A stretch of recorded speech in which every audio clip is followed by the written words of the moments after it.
The basic really is just make sure that you have your phone with you and that you're comfortable and familiar enough with taking pictures. Now, the reason why I even brought this up as a basic is I have seen people in the field, not age limiting anyone, but I've seen people still break out their flip phones and look at them and be like, oh, I can't quite get it adjusted. If you're going to show up for a picture, do it in a way that's going to have a good result.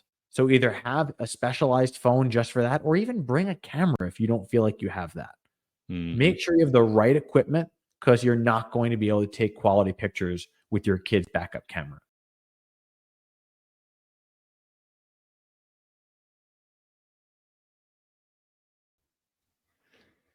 Hello, and welcome back to yet another episode of Electricpreneurs Secrets, the Electricians podcast. We're just a couple of master electricians with business addictions here, ready to serve. I'm Clay Newmeyer. With me, as always, my esteemed co-host, Joe Lucani. Welcome to our freemium daily coach call. Daily, kind of weekly, but we're live, brother. We are here, and the investment for this call, nothing. Sit back in the hot seat. You know what? Take everything we give, just promise to take action. Joe, despite the technical difficulties happening live in the Facebook group right now, how you doing, brother? I can put it in perspective. So I can hear me over there. I knocked over a cup of coffee while trying to set it up. So there's currently coffee on the floor, but I'm with someone I care about, talking about something I care about, two people I care about. So screw it all. I'm here, and that's what matters. Well, then. I'm sorry about that, brother. You know what? Present, not perfect. We keep showing up. And Facebook did this thing where they took API out of the group. So we're trying to find our ways around the back door of this to make it happen anyway. Make sure we could still come and do this live with you guys. Gosh, I don't want to lose that. It feels like that was our promise to begin with. So we keep showing up. We keep doing the thing, even when it's not perfect. But hey, we've got a great episode today. Number 2 of Electrical Photography Secrets. The reason we're coming back again, as you know, Joe, is we didn't quite get everything out last time. That's right. All right. So where we kind of finished off was me. I kind of ended up taking some stuff on about, grabbing a selfie stick, getting some good lighting, and letting that help you elevate your game. Correct. But really, we talked about kind of the panel, the 3 feet either side. I know there's a bunch more that we want to get into this episode, into this series of photography secrets. What are some things that you feel are still left out there to deal with here? So the thing that comes to mind, and I'm going to do everything I can to not listen to my own voice in the background, is that we need to take an understanding that when we take a picture of something, you're not taking a picture for another electrician. You're taking a picture for someone who has no idea what you do.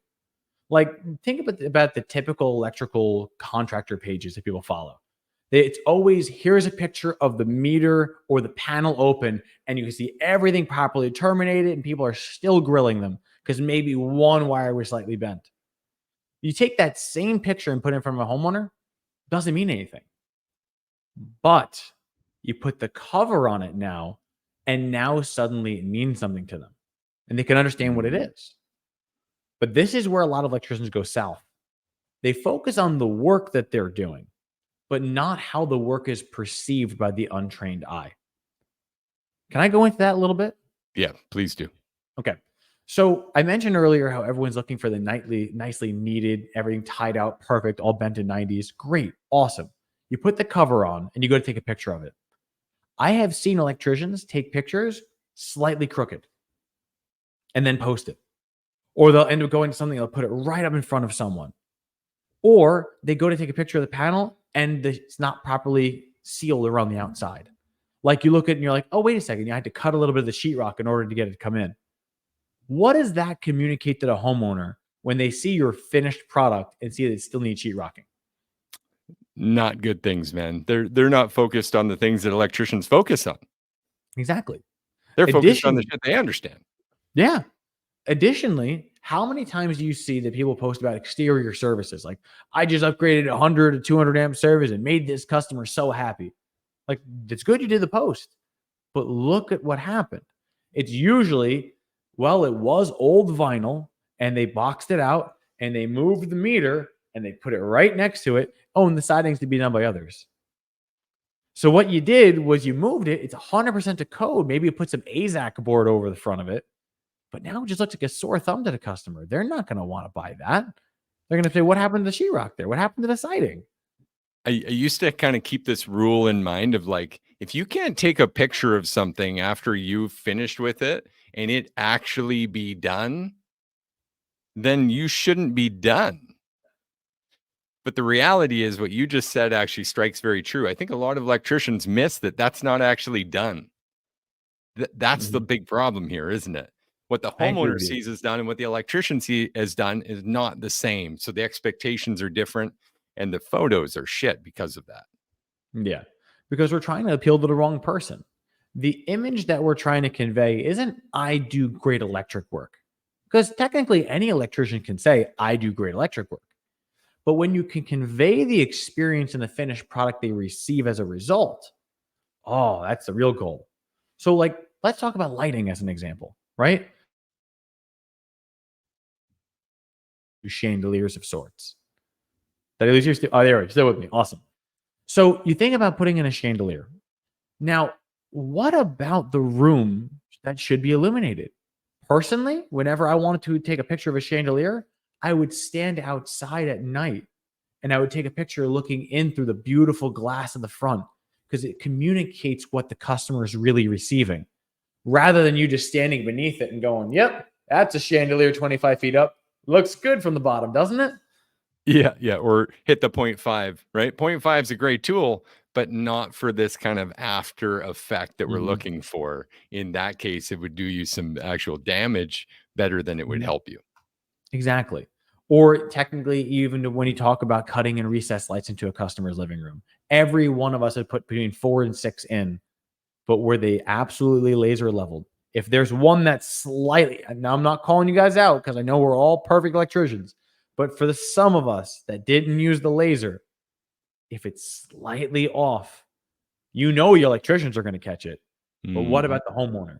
You know there's a homeowner there who's going to notice that the paint wasn't perfectly blended. They're going to know that one of them was a little off center. So when you're showcasing the work, it needs to be like, this is what you could expect in your home when I'm done with it. And that's what they're buying. You know what I love about this? Mhm. We're talking about really how photography becomes your accountability partner in this endeavor. Mhm. That's huge because we could all use that accountability partner, especially our delegated install teams, the people doing work on our behalf, where we're trying to lay up this nice, consistent customer experience and quality of work. Mhm. I agree with you completely.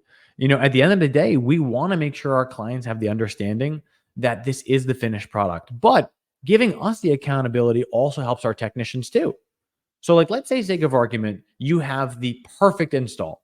Like, this is something that we would do when we did what we considered the perfect install. Like, not saying that you would, but if you were the kind of electrician that braids your neutrals into a French braid, that clearly shows, like, oh my God, that's a huge level of dedication. Can you imagine taking a picture of something like that and being like, you're hiring the best when we put enough attention into it, doing it this way? Or even then, if you're not appealing to your customer, when you speak to your technician and you have that perfect picture, you can use that as the benchmark that they then go off of. This was the Johnsons at 12345 Main Street. And we installed the generator, as you see here, the 3 foot clearance on the back. We made sure they got the elevated flood ready base. You see how level it is and how close it is to the home? That's what we're going to be trying to do every time. Yeah, I love that. It basically, if you have to explain to them why it's important the way you did it, then that's not something you should show them as kind of eye candy for photos. Mhm. It's like you said earlier, right? They recognize different things. Lighting makes perfect sense. Who doesn't know what a light is in this world? Like Yeah. by the age of 3, we kind of have it figured out, right? I mean, there are still some customers that are like, "Oh, I got my own gas fixture," but no, they're very few and far between at this point, right? Awesome, man. And I love that touch you mentioned earlier about being outside the home with that nice Mhm, lighting and capturing it at night. Really good stuff. What mhm. else would you recommend here? Where can we go Okay. with this next? So let's talk about different situations in the home. Now, I mentioned exterior lighting for chandeliers, but there's also another kind of exterior light that you can create for your customer as well, which is landscape lighting.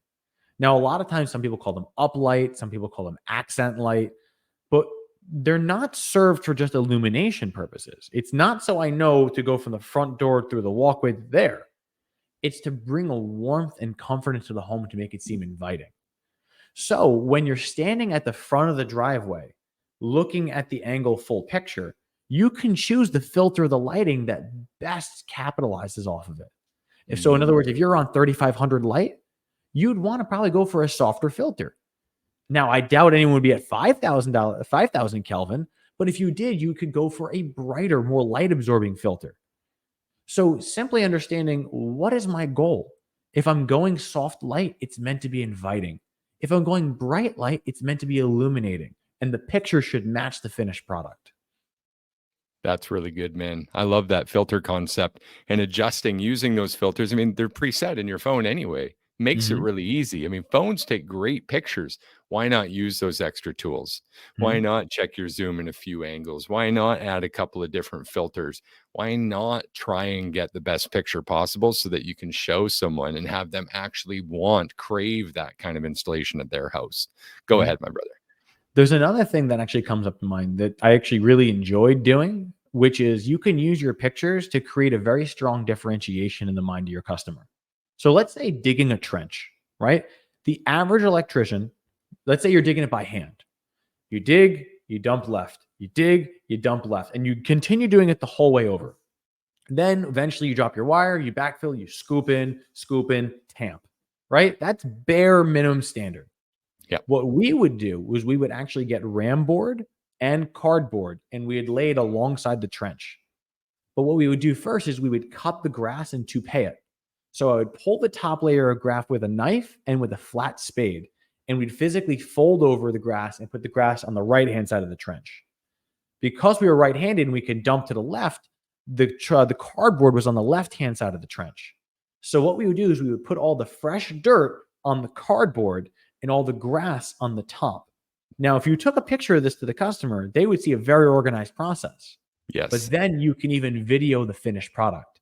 I would take the edges of the ram board, the cardboard, and I could physically lift it up with 2 or 3 techs, and we would dump all the dirt back in, then tamp it. Then you could add your grass seed on top, and then you could add your grass bed on top of it. You literally sodded the lawn and provided a complete rock-free installation onto the thing, and no one else would have had that level of comfort. So you can have a before and after picture. We dug a trench 150 feet within 24 hours, and this is the finished product. Wow, 100%. I don't even see any dirt. You're right, because we even made sure to have sod included afterwards. Can I just call a timeout here? Sure. That was one of those magic moments on this podcast where like we got to stop for a second and realize how much value we just gave, because it goes beyond the sod on a single lawn. I swear to you, if you're listening to this and you're an electrician and you've got a trench in mind and you do this thing while recording either videos and or a time lapse to tie into that and literally display this on your organic social media, you will get other people calling you asking for that level of service. 110% that will be your truth. Money in your pocket. Do not delay. Take advantage of this secret today. I'm grateful to be of service. Is that like clear enough, Joe? Yeah, no, I really appreciate that. Like at the end of the day, there's a countless amount of things that you can do. And it's also different things that you shouldn't do. And sometimes it comes from experience. Like this actually came up in class the other day where people were arguing what color of silicone should we apply after our fixtures and why that would affect it with pictures. I personally love clear silicone, but if you apply it barehanded, what you'll find is the oils from your fingers get absorbed into it. And over time, it has an aging process where it actually discolors it black.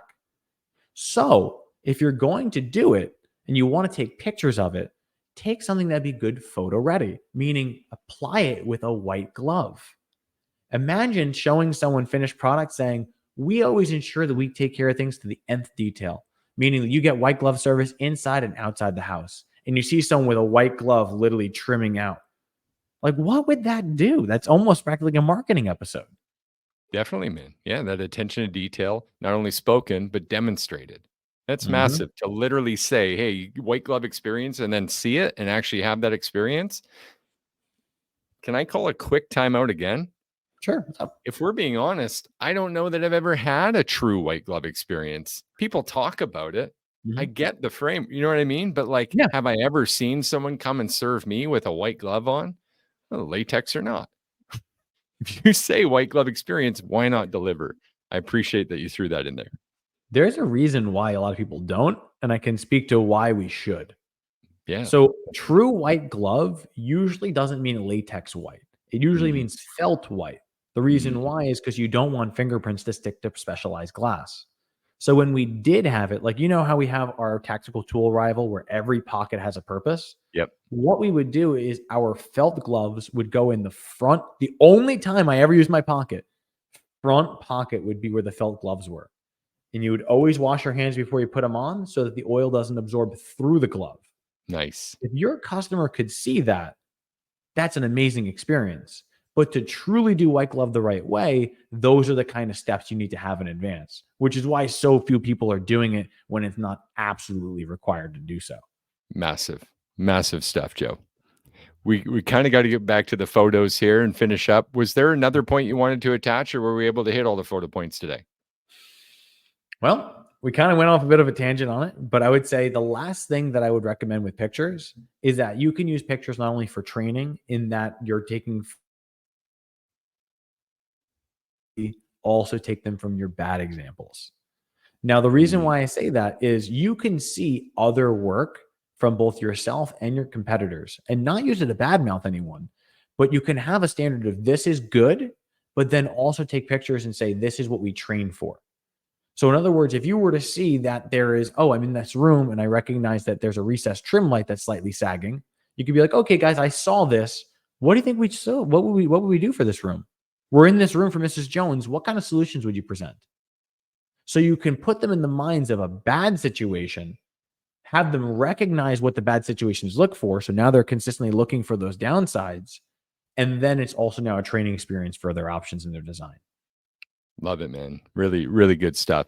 We're going to wrap this one up. If you had to choose a couple of action items from what we've talked about today, Joe, what would you suggest as a basic? The basic, it's going to sound simple, but the basic really is just make sure that you have your phone with you and that you're comfortable and familiar enough with taking pictures. Now, the reason why I even brought this up as a basic is I have seen people in the field, not age limiting anyone, but I've seen people still break out their flip phones and look at them and be like, oh, I can't quite get it adjusted. If you're going to show up for a picture, do it in a way that's going to have a good result. So either have a specialized phone just for that, or even bring a camera if you don't feel like you have that. Make sure you have the right equipment, because you're not going to be able to take quality pictures with your kid's backup camera. Really good. Really good stuff. All-star. All-star level is pretty much what we're saying is the whole scope, in that you're taking a picture not to really do something for you. You're doing this picture so that you can convey to all your future customers what working with you is like. What is the difference? I understand you. When the customer can feel that you can be in their shoes and that they want that result in their own home, the differentiation is already done. And therefore, it's your call to lose. Awesome. I've got one more. We've got a third action item today. And I'm going to close with it if that's all right. Please. It's not something we spoke to, but prioritize your personal relationships in your brand development, in your business development. And how this ties into photos is, please make sure your website contains photos of you and your actual team so people can connect with you as people, because people do business with other people they know, like, and trust. Joe, I think we've slammed another one out of the park here on our mission to help you guys master your sales, simplify your pricing, and deliver premium level electrical service. Thanks so much for joining us. We'll see you next time, Joe. Looking forward to it. Y'all be well.